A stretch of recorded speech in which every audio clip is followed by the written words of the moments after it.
February 23rd, 1943. The vast snowy plains outside Kharkov, Ukraine. Romanian Lieutenant Victor Antonescu crouched beside his smoking German-supplied Panzer III tank, cursing as black smoke poured from the engine compartment. The temperature had plunged to 20 degrees below zero, and the tank's engine had seized completely, the third breakdown this week. As Soviet T-34 tanks advanced barely 2 kilometers away, Antonescu believed they just needed better maintenance protocols. How terribly wrong he would be proven. Before we dive into this story, drop a quick hi in the comments and tell me where you're watching from. It really helps support the channel. This is the untold story of how captured American oil became the catalyst for a profound realization among Romanian tankers, one that would fundamentally shake their faith in German engineering and expose a critical weakness that helped determine the outcome of World War II on the Eastern Front. The Romanian 3rd Armoured Division had been attached to the German 6th Army since the previous summer's offensive. Lieutenant Antonescu commanded a company of 14 tanks, a mix of Romanian R2 light tanks and German-supplied Panzer IIIs. A former engineering student at Bucharest Technical Institute, Antonescu had been selected for armor officer training specifically because of his mechanical aptitude. His technical knowledge had made him skeptical about certain aspects of German equipment from the beginning, though he kept these doubts mostly to himself. "What is wrong with this cursed machine?" demanded Major Dragos Constantin, the battalion commander, as he approached Antonescu's disabled tank. The major's breath formed thick clouds in the frigid air. "Engine seizure, sir." "Same as the others," Antonescu replied, standing at attention despite the biting cold. "The lubricant has thickened to the consistency of molasses. The pistons cannot move." "Did you not follow the winterization protocols provided by our German advisors?" Constantin asked sharply. "To the letter, sir," Antonescu replied. "We drained and replaced all fluids with the winter-grade supplies. We kept the engines running at night as instructed. Still, this is the 7th tank in our company to experience complete engine failure this week." Major Constantin surveyed the horizon with his binoculars, concern etched deeply in his weathered face. "The Russians do not seem to be having the same difficulties. Their tanks move across this frozen hell as if it were a summer day on the Black Sea." This observation struck Antonescu forcefully. It was true. The Soviet tanks kept operating while German and Romanian armor struggled. The official explanation from German advisors had always centered on the supposed inferiority of Soviet equipment, machines so crude and simple they were supposedly immune to extreme conditions. But Antonescu, with his engineering background, had begun to suspect there was more to the story. Back at the maintenance depot 15 kilometers from the front, Sergeant Mircea Popescu, the company's chief mechanic, dismantled the engine of Antonescu's disabled Panzer III. Like Antonescu, Popescu had a background in engineering, having worked at the Malaxa locomotive works in Bucharest before the war. The two men had formed a close professional relationship based on their shared technical interests. "Look at this, sir," Popescu said, pointing to the disassembled engine components spread across a tarpaulin on the frozen ground. "The oil has degraded completely. It is full of paraffin crystals." Antonescu examined the thick, cloudy substance. "The Germans assured us this was specially formulated winter-grade oil." "With respect, sir, I do not believe the problem is with our maintenance," Popescu said carefully. "I think it is with the oil itself." Captain Kurt Weber, the German liaison officer assigned to their battalion, approached as they were discussing the issue. A tall, thin man with a perpetual look of mild disdain, Weber had been sent to assist the Romanians in operating their German-supplied equipment. "More mechanical troubles, Lieutenant?" Weber asked, his tone suggesting the problem lay with Romanian competence rather than German equipment. "Yes, Captain," Antonescu replied stiffly. "We seem to be experiencing systematic lubricant failure in extreme cold." Weber's expression hardened. "The synthetic oils produced by IG Farben are the finest in Europe. The problem must be with your maintenance protocols." Antonescu bit back a sharper response. "We have followed the German manual precisely, sir, yet our failure rate is approaching 40% of all armored units." Weber glanced dismissively at the dismantled engine. "The Führer has ordered a shipment of improved winter lubricants. They should arrive within 2 weeks. Until then, you must redouble your maintenance efforts." As Weber walked away, Popescu whispered, "2 weeks? We will be overrun by the Soviets in 3 days at this rate." The next morning, a scouting patrol returned with unexpected news. They had discovered an abandoned American supply depot approximately 30 kilometers behind their lines. Apparently, it had been captured by German forces during their advance the previous year, then forgotten during the chaotic Soviet counteroffensive around Stalingrad. "What exactly did you find?" Antonescu asked Corporal Ionescu, the patrol leader. "Hundreds of barrels, sir," Ionescu replied excitedly. "American markings. They appear to be vehicle supplies, oil, lubricants, spare parts." Major Constantine immediately ordered a supply detail to investigate. Antonescu volunteered to lead it, taking 3 trucks and 20 men. The journey took nearly 5 hours over the snow-covered, shell-cratered roads. When they finally reached the depot, a collection of semi-subterranean bunkers built into a hillside, Antonescu was astonished by what they found. The depot contained 276 barrels of various petroleum products, all with English markings. Most were standard engine oil, but 43 barrels were clearly labeled Arctic-grade lubricant and extreme cold-weather hydraulic fluid. These must have been supplies for American Lend-Lease shipments to the Soviets, Antonescu theorized, examining the markings. Diverted to this storage facility during the German advance. "Should we inform the German command, sir?" asked Sergeant Popescu. Antonescu hesitated. The German supply situation was increasingly desperate, and by rights they should turn over such a valuable find. However, his own unit's survival was at stake. "Load 2 trucks with these Arctic-grade lubricants," he decided. "We'll inform headquarters about the remaining supplies once we've secured what we need for our own battalion." Back at their maintenance area, Antonescu and Popescu carefully tested the American lubricants.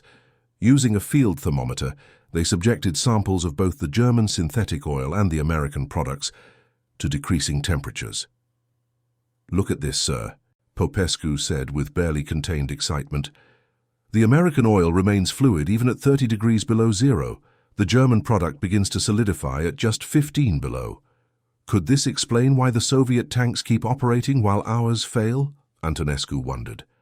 "The Americans must have specifically designed these lubricants for Arctic conditions," Popescu replied. "If the Soviets have been receiving these through Lend-Lease, the implications were profound. If Soviet tanks were running on American-supplied winterized lubricants, it would explain their continued mobility in conditions that crippled German and Romanian armor." Antonescu made a decision. "We will test it on 3 tanks first. If it works, we'll convert the entire company." Major Constantine reluctantly approved the experiment, though he insisted they not inform Captain Weber. "The Germans are peculiarly sensitive about suggestions that their equipment or supplies might be inferior," he explained. "If this works, we will present it as a fait accompli." The following morning, 3 tanks from Antonescu's company had their engines thoroughly flushed and refilled with the American Arctic-grade oil. Within hours, the difference was remarkable. While other tanks struggled to start in the -25-degree temperatures, the 3 test vehicles started immediately and ran smoothly. "It's like they're different machines entirely," marveled Corporal Dragomir, one of the tank commanders. "The engine sounds healthier, and the hydraulics for the turret traverse are much more responsive." Over the next 3 days, as the Soviet forces pressed their offensive, Antonescu's 3 modified tanks remained operational, while 8 more German-supplied tanks suffered engine failures. The evidence was becoming impossible to ignore. Major Constantine authorized converting the entire company to the American lubricants. The transformation in performance was immediate and dramatic. Suddenly, Romanian tanks could operate continuously in conditions that had previously immobilized them after just a few hours. News of their success spread quickly through the Romanian units.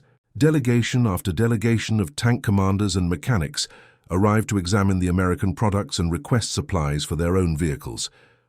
On March 1st, a major Soviet thrust breached the lines 10 kilometers north of their position. Romanian and German forces scrambled to establish a new defensive line. For the first time, Antonescu's company was able to conduct an orderly fighting withdrawal, their tanks fully operational, despite the extreme conditions. Captain Weber noticed the change immediately. "How is it that your company suddenly has no mechanical difficulties, Lieutenant?"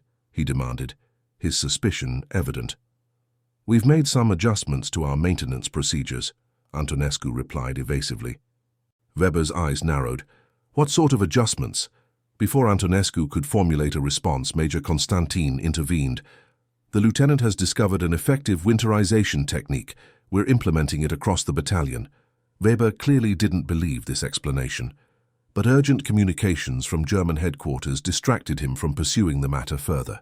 The Soviet breakthrough was threatening to encircle their entire sector. That night, Colonel Mihai Diaconu, commander of the Romanian 3rd Armored Division, summoned Antonescu to his headquarters, a partially collapsed schoolhouse in a nearby village. "I've been hearing remarkable things about your company's performance, Lieutenant," the colonel said without preamble. "Major Constantin tells me you've solved our cold weather operation problems." Antonescu hesitated, then decided on complete honesty. "Sir, we've discovered that American lubricants designed for Arctic conditions significantly outperform the German synthetic oils we've been using." He explained the discovery of the American supply depot and their subsequent experiments. Colonel Diaconu listened with increasing interest. "Do you realize the implications of what you're saying, Lieutenant?" he asked when Antonescu finished. "I believe so, sir. The German synthetic petroleum products are fundamentally unsuited for extreme cold operations. This is likely a significant factor in their failures on the Eastern Front." Diaconu nodded slowly. "This goes beyond mere technical differences. It speaks to a fundamental strategic vulnerability. Germany lacks access to natural petroleum resources and must rely on synthetic alternatives produced from coal. These synthetics evidently have performance limitations the Germans either don't recognize or won't acknowledge." The colonel walked to a large map on the wall, indicating the vast expanse of the Eastern Front. "The German war machine requires 20 million tons of oil annually. They can synthesize barely 7 million. The rest must be captured or imported from Romania and Hungary. And now you've demonstrated that even what they can produce is qualitatively inferior in certain conditions." The colonel's analysis struck Antonescu forcefully. He had been focused on the immediate tactical advantages of the American lubricants, not the larger strategic implications. "There's more, sir," Antonescu added. "We've noticed that tanks using the American lubricants show improved overall performance, not just cold weather starting, but better engine efficiency, reduced wear, and improved hydraulic system responsiveness." "How much of this American oil did you secure?" Diaconu asked. 43 barrels of the specialized Arctic grade, sir, enough to support perhaps one full tank battalion." Diaconu made a decision. "I'm sending technical officers from all our armored units to examine these American products. We need to understand exactly why they're superior and how we might compensate for the deficiencies in our German-supplied materials." Within days, Romanian engineering officers were conducting detailed analyses of the American lubricants, comparing them with their German counterparts. Captain Radu Cristescu, a petroleum chemist in civilian life, presented their findings to a gathering of Romanian commanders.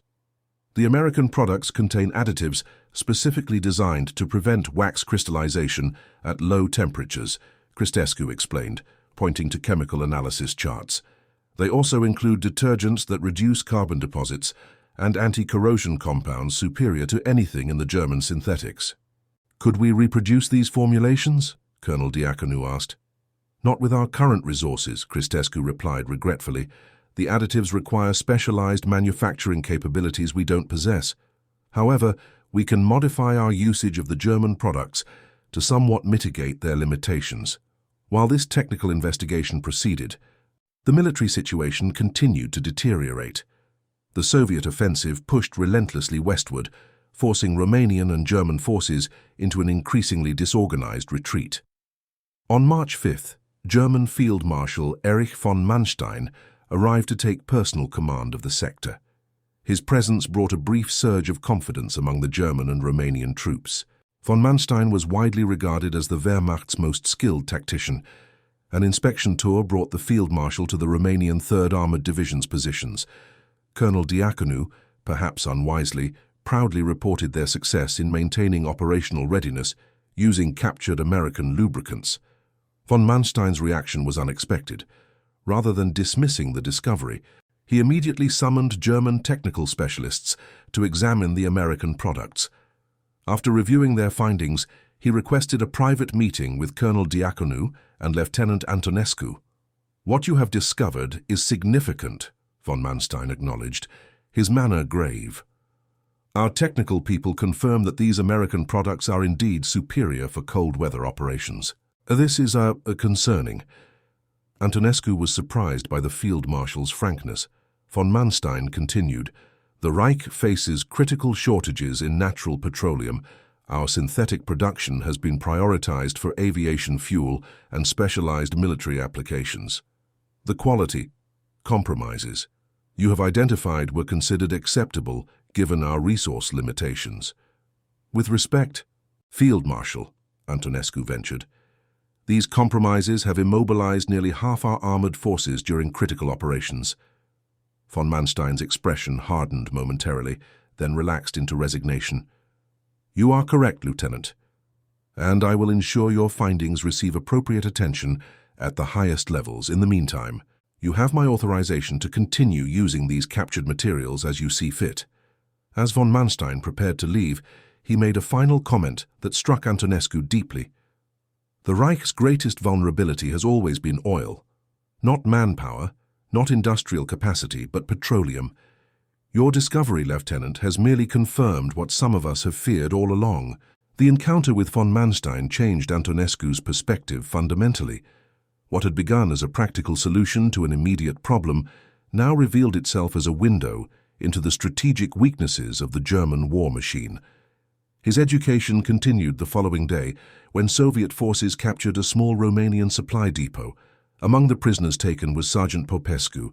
3 days later, he escaped during a nighttime transfer and made his way back to Romanian lines with remarkable information. "The Soviet tanks are indeed using American lubricants, sir," Popescu reported to Antonescu after his return. "While I was their prisoner, I was held briefly at a Soviet motor pool. Their mechanics were quite open about it. Apparently, they received massive shipments through the Arctic convoy route to Murmansk." "Did they experience the same problems with their own products that the Germans have with synthetics?" Antonescu asked. According to the senior Soviet mechanic, absolutely. He claimed their domestic oils were worse than water in extreme cold. He said American Lend-Lease supplies had transformed their winter operations capabilities. This confirmation of his suspicions led Antonescu to begin a systematic investigation of other qualitative differences between Axis and Allied materiel. With Colonel Diaconou's tacit approval, he assembled a small team of technically minded officers to analyze captured Allied equipment and supplies whenever possible. By mid-March, as the spring thaw began to turn the Ukrainian steppe into a sea of mud, Antonescu's team had compiled a detailed technical assessment. The differences extended far beyond lubricants. American steel alloys used in critical components showed superior durability. Allied electrical systems demonstrated better reliability in damp conditions. Even seemingly minor items like rubber seals and gaskets performed better across temperature extremes. "It's not that German engineering is fundamentally flawed," Antonescu explained to Colonel Diaconou during a briefing. "Rather, they've been forced to make material compromises due to resource limitations. These compromises have cumulative effects on performance and reliability." Diaconou considered this analysis thoughtfully. "And these compromises are not evenly distributed across all German equipment, I assume?" "Correct, sir. Elite units and specialized formations receive priority for highest quality materials. Standard infantry divisions and Allied forces like ours receive increasingly compromised alternatives." The colonel's expression darkened. "So, the Reich preserves its illusion of technological superiority by concentrating quality where it will be most visible, while the bulk of its forces make do with increasingly inadequate substitutes." "That appears to be the case, sir." This realization spread gradually through the Romanian officer corps, contributing to a growing disillusionment with their German allies. The Romanians had entered the war with genuine admiration for German military prowess and technological superiority. Now that certainty was eroding. Captain Weber, the German liaison officer, became increasingly hostile as Romanian modifications to German equipment expanded beyond just lubricants. When he discovered Romanian technicians replacing German-supplied rubber components with captured American alternatives, he threatened to report them for sabotage. "This is not sabotage, Captain, but survival," Major Constantine told him bluntly. "If following German technical specifications leads to 40% equipment failures, while these modifications reduce failures to under 10%, which approach better serves the war effort?" Weber had no effective response. Privately, he confided to Antonescu that German technical officers were facing similar realizations, but were forbidden to officially acknowledge them. "We know our synthetic lubricants perform poorly in extreme cold," Weber admitted during a rare moment of candor. "Our engineers have been trying to solve this problem for years, but the Reich's chemical industry is already stretched beyond capacity producing aviation fuel, explosives, and other critical materials. Improved lubricants for ground forces are simply not a priority." "Even though this non-priority has crippled your offensive capabilities in Russia for 2 consecutive winters?" Antonescu asked incredulously. Weber's response was telling. "The High Command believes victories are achieved through will and determination, not technical details." By April 1943, the front had temporarily stabilized. Both sides exhausted themselves in the mud of the spring thaw, which made large-scale movements impossible. The breathing space allowed for more comprehensive analysis and adaptation. Romanian headquarters issued a classified technical bulletin incorporating Antonescu's findings, quietly distributed to maintenance officers throughout the Romanian forces on the Eastern Front. It provided detailed instructions for modifying and adapting German equipment to improve cold weather performance, including specifications for creating blended lubricants when pure American products weren't available. The bulletin carefully avoided directly criticizing German engineering, instead framing its recommendations as field-expedient modifications for extreme conditions. Nevertheless, its subtext was clear to any technically minded reader. German synthetic petroleum products were fundamentally inferior to natural petroleum alternatives in certain critical applications. Lieutenant Antonescu found himself unexpectedly promoted to captain and transferred to Romanian General Staff Headquarters in Bucharest, assigned to the Technical Assessment Division. There, he discovered his experience was not unique. Romanian units across the Eastern Front had been quietly identifying and compensating for deficiencies in German equipment and supplies. "We've compiled reports from at least 17 separate Romanian formations identifying similar issues with German synthetics," explained Colonel Alexandru Petrescu, his new superior. "Your discovery was simply the most thoroughly documented and analyzed." Petrescu showed him a classified assessment of Germany's strategic resource position, compiled from both Romanian intelligence sources and information shared by their German allies. The picture it painted was sobering. Germany began the war with petroleum reserves sufficient for approximately 3 months of full-scale operations, Petrescu explained. "They've been operating on the edge of shortage ever since, with synthetic production and imports from Romania, Hungary, and occupied territories barely meeting minimum requirements." The assessment estimated that Allied bombing of synthetic oil production facilities had reduced output by nearly 20% in the previous 6 months alone. More concerning, the quality of synthetic products was declining as the Germans were forced to use lower-grade coal and reduce the complexity of their refining processes to maintain volume. "They're caught in a downward spiral," Petrescu concluded.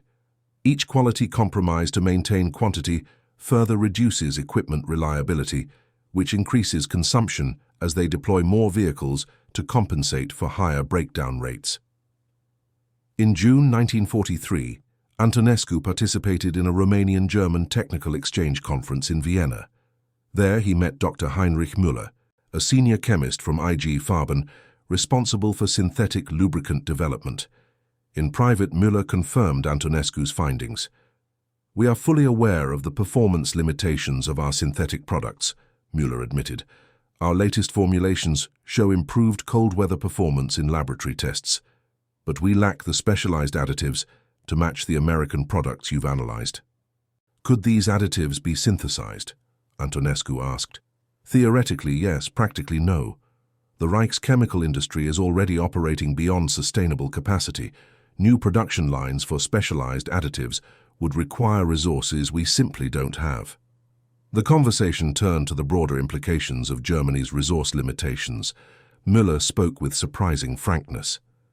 The synthetic fuel program was always a technical triumph, but a strategic compromise, he explained. Even at maximum projected capacity, it could never fully replace natural petroleum for a war machine of the Wehrmacht's size. It was designed as a supplement to imported oil, not a replacement. Then the decision to invade the Soviet Union without first securing alternative petroleum sources was, Antonescu began.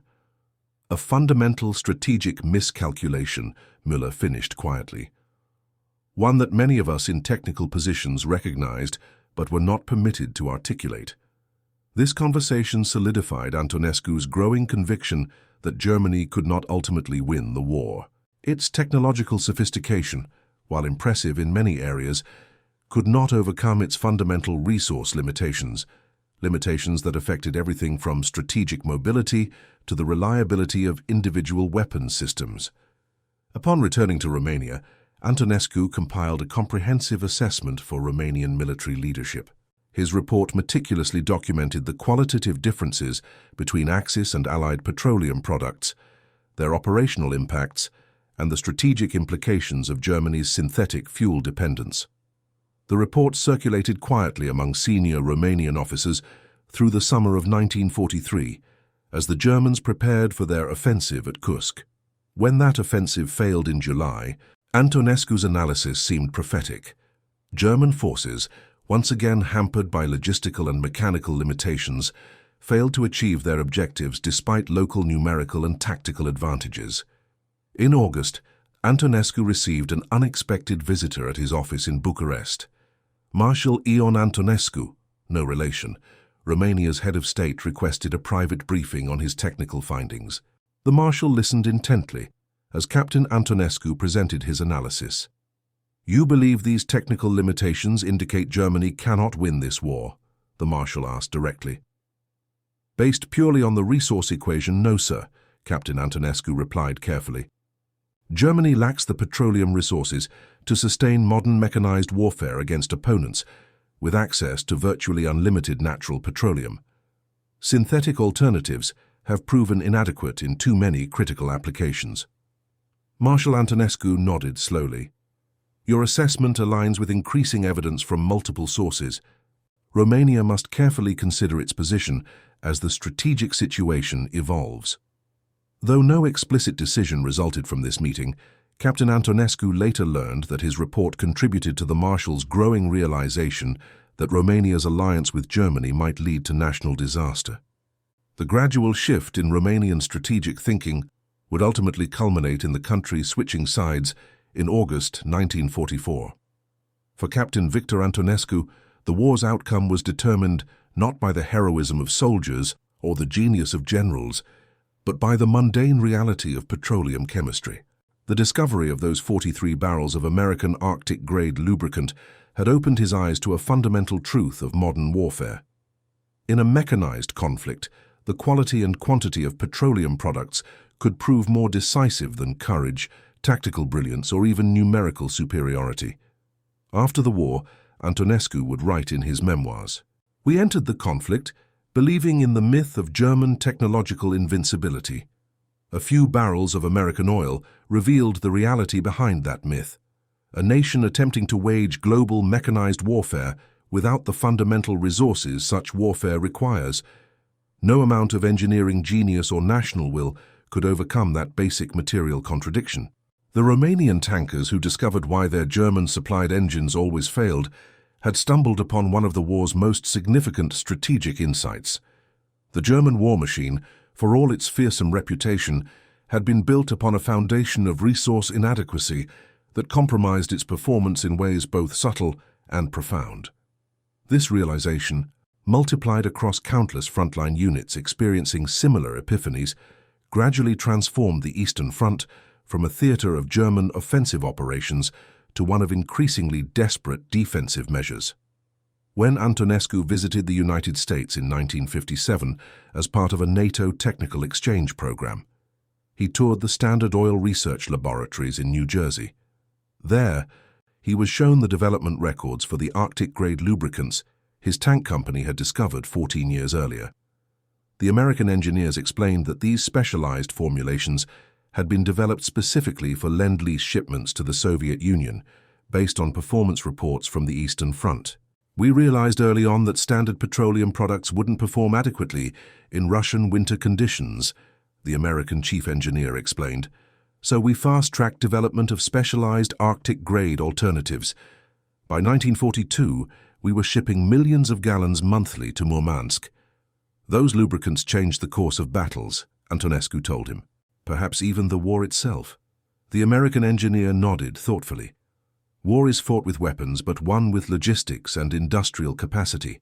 Sometimes the most decisive factor isn't a new tank or aircraft, but whether that equipment keeps running when you need it most. As Antonescu left the laboratory, he reflected on how his wartime experience had fundamentally reshaped his understanding of modern conflict. The mystique of German technical superiority had been dispelled not by some dramatic revelation, but by the prosaic reality of engine failure in sub-zero conditions. The truth had been revealed in the mundane, in seized pistons, frozen hydraulic lines, and immobilized tanks watching helplessly as their Soviet counterparts continued to advance through the Russian winter. The lesson seemed both profound and remarkably simple. In the final analysis, modern warfare was less about heroism or tactical brilliance than about industrial capacity, resource availability, and the quality of seemingly insignificant components like lubricating oil. This was the truth that 43 barrels of American Arctic-grade lubricant had revealed to a company of Romanian tankers on the frozen Ukrainian steppe in the winter of 1943. And that concludes our story. If you made it this far, please share your thoughts in the comments. What part of this historical account surprised you most? Don't forget to subscribe for more untold stories from World War II, and check out the video on screen for another incredible tale from history. Until next time.